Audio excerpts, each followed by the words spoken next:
Sahabat Pak Bijaya yang kami hormati, salam sejahtera, selamat siang semua, dan ketemu lagi dengan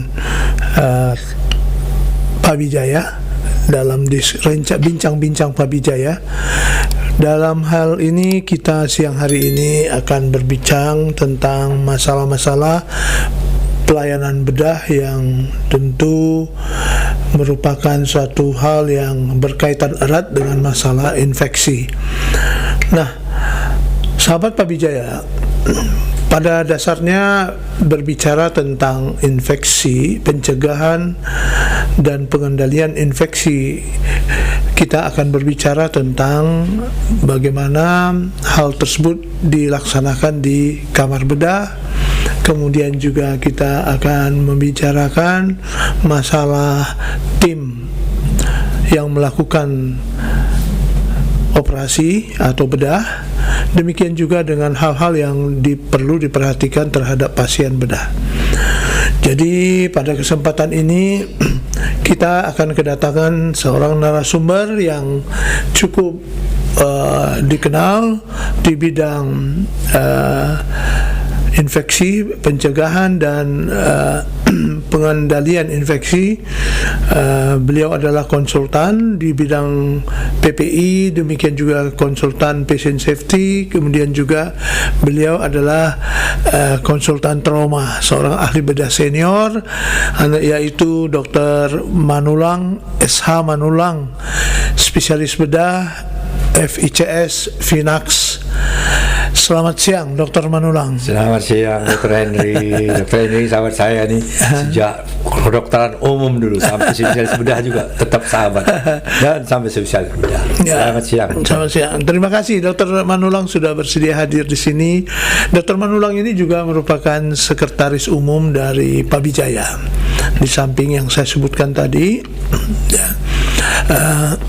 Dr. Manulang, hari ini kita akan berbicara tentang bagaimana pengendalian infeksi, pencegahan dan pengendalian infeksi di pelayanan operasi, khususnya di kamar bedah. Kira-kira masalah apa saja yang perlu diperhatikan di kamar bedah, Dr. Manulang? Silakan. Ya, terima kasih, Dr. Henry. Jadi kalau seorang ahli bedah melakukan tindakan operasi, ini ada beberapa faktor yang harus diperhatikan, harus menjadi atensi setiap ahli bedah untuk bagaimana 3 faktor yang akan saya ceritakan ini bisa berpengaruh terhadap infeksi kepada pasien kita, infeksi kepada petugas yang ikut dalam operasi, juga infeksi kepada lingkungan atau teman-teman di kamar bedah itu sendiri yang walaupun tidak ikut melakukan operasi, bisa tertular. Nah, jadi ada 3 faktor ini kita bicarakan, mulai dari faktor lingkungan. Lingkungan itu artinya di OK-nya sendiri, kemudian yang kedua nakesnya sendiri, tenaga kesehatan sendiri yang melakukan itu, dan ketiga ini juga sangat penting. Apa itu? Bagaimana persiapan kita kepada pasien. 3 faktor ini yang mau kita diskusi secara singkat saja. Nanti kalau pendalamannya bisa pada sesi berikutnya. Iya. Jadi Dr. Manulang, tadi tentang fasilitas kamar bedahnya sendiri, bagaimana tentang semestinya standar kita terhadap fasilitas kamar bedah ditinjau dari pencegahan dan pengendalian infeksi, terutama terhadap surface atau permukaan-permukaan yang ada di kamar bedah dan peralatan di kamar bedah. Iya. Terima kasih. Emang benar. Yang pertama tentu adalah lingkungan tadi, itu permukaan-permukaan yang ada. Semua permukaan itu disebut yang melekat, ada yang di OK itu. Dari mulai permukaan meja operasi, permukaan dinding, permukaan lantai, itu semua permukaan. Nah, ini permukaan benar-benar harus diperhatikan surface cleaningnya, pembersihannya. Nah, ini udah ada standar, dan itu kalau standar ini sudah ada setiap rumah sakit mempunyai standar bagaimana surface cleaning setelah operasi, sebelum operasi, dan persiapan untuk operasi. Nah, yang kedua tentang lingkungan ini juga, di lingkungan ini sangat berpengaruh tentang ventilasinya. Nah, dalam ventilasi ini juga tentu kelembapannya, suhunya, dan jangan lupa tekanan udaranya. Nah, standar untuk kamar bedah yang baik itu harus bertekanan positif agar udara dari luar yang dianggap lebih kotor dibandingkan udara yang harusnya di dalam bedah harus tidak bisa mengkontaminasi. Sehingga tekanan positif itu udara dari kamar bedah inilah yang keluar. Nah, ini kira-kira, kecuali kalau misalnya akan mengoperasi pasien yang infeksi airborne. Nah, bila tekanan positif ini kita pertahankan demikian juga, maka airborne-nya dari pasien bisa menuju keluar. Dampaknya nakes di lain nakes yang ada di kamar bedah. Nah, jadi surface cleaning dan ventilasi. Ventilasi tadi sudah saya sebutkan, tekanannya, aliran udaranya, dan juga tentu saja bagaimana kelembapan. Jadi terkait surface cleaning, Dr. Manulang, tentu kan ada surface cleaning yang harian, kemudian juga ada surface cleaning yang mingguan. Kira-kira bagaimana penerapannya, Dr. Manulang? Nah, surface cleaning itu ada berbagai-bagai ya. Sebagai contoh, setiap selesai operasi harus surface cleaning dulu. Nah, surface cleaning itu setiap selesai satu operasi, ini adalah surface cleaning yang benar-benar terkontaminasi dalam jangkauan, jadi tidak perlu sampai ke atas gitu. Yang kedua itu surface cleaning setelah selesai semua jadwal di operasi, jasa operasi di kamar bedah itu juga lakukan lagi surface cleaning. Dan yang ketiga, nah ini kadang-kadang terlupakan, banyak yang sering saya temukan keliling-keliling negeri kita ini banyak melupakan ini, surface cleaning mingguan. Itu kalau di Cipto zaman kita sekolah dulu namanya bersih-bersih mingguan. bongkar besar. Tiga inilah yang harus tetap kita perhatikan, dan tentu cara membersihkan juga ada. Itu nanti mungkin diskusi khusus saja. Jadi ada cleaning per sesi operasi, kemudian ada cleaning setelah selesai operasi, jadwal operasi ya, hari itu juga ya. Baik, jadi tentu kita juga tertarik dengan tentang tekanan positif tadi ya, kecuali pada operasi-operasi yang ada pasien-pasien yang airborne ya, tentu itu butuh yang berbahaya, tekanan negatif, harus tekanan negatif ya. Tapi di negeri kita belum terlaksana. Masih mahal biayanya. perlu fasilitas yang khusus ya. Baik, Dr. Manulang, kita juga beranjak setelah fasilitas yang harus selalu clean ya, tentang nakes. Bagaimana peran tenaga kesehatan atau tim yang melakukan operasi ini, pra operasi, durante maupun pasca operasi? Itu sangat berpengaruh ya. Artinya coba kita bayangkan, kita membuat luka ke pasien, kalau kita tidak memperhatikan apakah kita cukup bersih melakukannya supaya jangan mengkontaminasi, dan juga harus kita perhatikan. Dan itu bukan hanya ahli bedahnya, walaupun ahli bedahnya yang lebih banyak memanipulasi tubuh pasien tadi, juga termasuk asisten, juga termasuk instrumen. Nah, jadi persiapannya itu yang benar. Sang bedah ini selain kompetensinya juga tentang bagaimana antiseptik yang dia gunakan. Nah, ini termasuk itu bagaimana suatu tim bedah melakukan tindakan awal, yaitu tentang kebersihan tangan, karena tangan ini yang banyak. Nah, ada selalu saya kalau memberikan pembimbingan dari rumah sakit, saya selalu perhatikan tentang kualitas air yang digunakan. Nah, bila di daerah-daerah terpencil atau daerah-daerah yang belum air cuci tangan atau air yang ada di kamar bedah itu sesuai dengan standar, maka WHO memberikan jalan keluar, yaitu dengan cara apa? Dengan cara hand hygiene, menggunakan alkohol saja tanpa air dan sabun. Nah, tapi yang kita pelajari yang banyak selama ini adalah, selama saya sekolah tak pernah saya diajarkan bagaimana hand hygiene seorang tim bedah menggunakan alkohol, yaitu yang namanya alkohol rub. Tapi saya selalu diajarkan hanya dengan menggunakan air dan sabun antiseptik. Nah itu umumnya spesialis bedah sudah menguasai. Nah nanti sesi berikutnya mungkin atas izin Ketua Pak Bijaya bisa mungkin ada sesi khusus bagaimana cara teknik yang benar untuk cuci tangan atau untuk hand hygiene menggunakan alkohol. Nah itulah semua tim harus melakukan dengan baik dan benar. Ya, terima kasih. Ya, jadi dulu kita kenal ya waktu basicnya dulu cuci tangan menurut Furbringer ya. Iya. Itu dulu ya. Yang masih pakai bisa sampai setengah jam pakai sikat. Pakai sikat ya. Sekarang tidak dianjurkan lagi. Dianjurkan sikat lagi. Sikat. Cukup usap ya. Ya, scrub. Scrub, baik. Ya, semakin kita tercerahkan kembali tentang kebersihan dibuat tenaga kesehatan ya, khususnya yang dokter bedah maupun dokter perawat instrumen ya. Baik. Kemudian Dokter Manulang terkait dengan pasien. Iya. Bagaimana perlakuan terhadap pasien pra, durante dan pasca operasi? Iya. Jadi kalau pra ini selain persiapan secara umum tentang kesehatannya, kita dalam hal bagaimana mempersiapkan dia supaya layak untuk dilakukan tindakan operasi. Ya itu yang kita sebut biasanya itu istilahnya tentang pembersihan area operasi.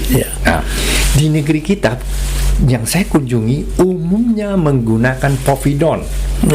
Padahal yang dianjurkan prioritas pertama yang terbaik adalah chlorhexidine. Saya sering konsultasi atau bertanya kepada ahli bedah, umumnya mereka chlorhexidine itu tidak ada warna, sehingga waktu dia mengusap area operasi tak begitu disadarinya ini sudah kena apa belum. Tapi kalau povidone coklat warnanya jadi 6. Nah, WHO dan CDC juga menyatakan ada kesetaraannya povidone dengan alkohol, dengan chlorhexidine.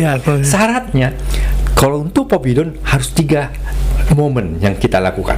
Pertama, kita usap dengan alkohol, tunggu kering, kemudian povidonnya, tunggu kering povidon, alkohol lagi. Inilah setara dengan pemakaian chlorhexidine 2% dalam alkohol 70%. Inilah persiapan untuk pasien. Ada satu lagi yang sering dilanggar oleh banyakkan spesialis bedah, pencukuran rambut. Pencukuran rambut itu tidak boleh menggunakan razor atau silet. Harus clipper. Dan ada kedua, rambut tidak perlu dicukur kalau tidak mengganggu medan operasi. Inilah persiapan untuk pasien selain persiapan umum, keadaan umumnya maksud saya. Jadi sekali lagi dianjurkan chlorhexidine, tapi karena kebiasaan kita povidone, jangan hanya povidone, alkohol, povidone, alkohol. Kita harus tahu setiap antiseptik memerlukan waktu untuk bekerja. Alkohol 20-30 detik sudah bekerja dia membasmi mikroba di sana. Betadine 1-2 menit.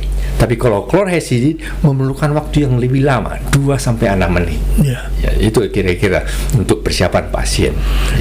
Jadi kalau begitu Dokter Manulang lebih menganjurkan chlorhexidine. Chlorhexidine 2% dalam alkohol 7%. Itu ada preparatnya. Kecuali kalau pada daerah-daerah yang tidak ada tersedia alkohol, kering, povidone, kering, alkohol, baru siap untuk dilakukan tindakan saya. Baik, terkait dengan mencukur tadi, apakah dengan melakukan pakai razor atau silet tadi itu yang ditakutkan terjadinya mikrotrauma sehingga membuat kuman menyangkut di sana? Jadi istilahnya sudah terbukti secara ilmiah, evidence based, angka infeksi dengan razor cukup lebih tinggi daripada clipper. Cara motongnya, kalau misalnya clipper motong rambut itu dia dengan cara seperti ini, tidak mencederai kulit. Tapi kalau razor dia memotongnya dengan cara begini, menggerus ya, sehingga mikroba di kulit ini ada 2 jenis, yaitu yang superficial dan yang tertanam di dalam kulit. Maka kemungkinan tergerus yang tertanam tadi akan muncul ke permukaan, dan ini yang menyebabkan infeksi luka yang akan kita sayat tadi. Jadi, contoh ini maaf saja, kalau mau melakukan seksio di atas rambut pubis, ya, tidak perlu cukur-cukur pubis, rambut pubis. Ya. Karena tanpa rambutnya tadi itu tidak mengganggu. Ya. Kita masih sering cukur dulu baru lakukan operasi. Ini yang kira-kira mungkin harus kita rubah karena ini sudah dibuktikan tidak bermanfaat. Ya. Menarik sekali Dr. Manulang berbincang-bincang tentang pencegahan atau pengendalian infeksi, terutama di kamar bedah. Namun waktu kita terbatas, Dr. Manulang. Ada satu pesan satu pesan saya tadi yang mengenai antiseptik bekerja memerlukan waktu. Nah, artinya tim bedah tadi untuk melakukan hand hygiene menggunakan sabun antiseptik tergantung jenis sabun antiseptiknya.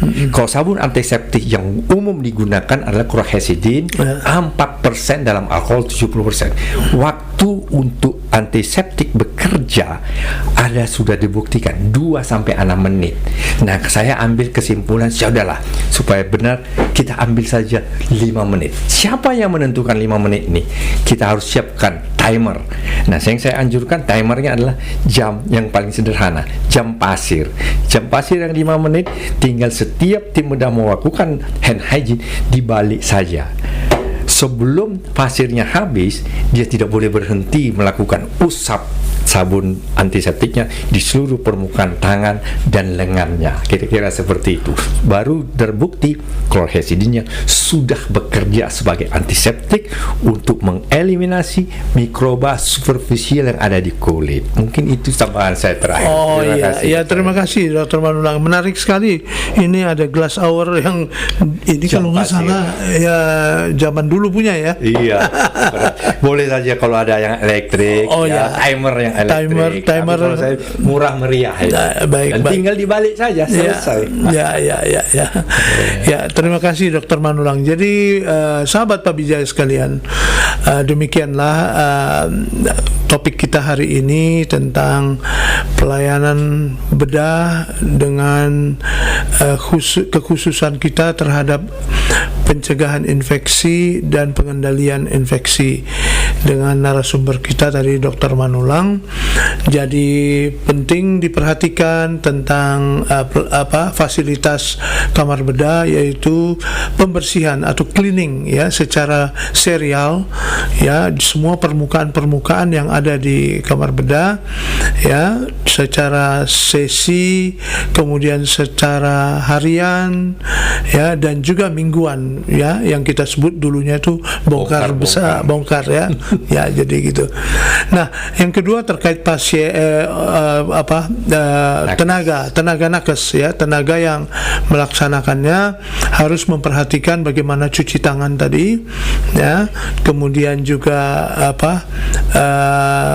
lama mencuci tangannya ya, kemudian juga terhadap pasien ya, perlakuannya yang tadi disampaikan tadi ya, kalau tidak perlu dicukur ya tidak usah dicukur, karena itu toh menimbulkan trauma-trauma yang akan membuat infeksi. Kira-kira demikian ya Dr. Manulang ya.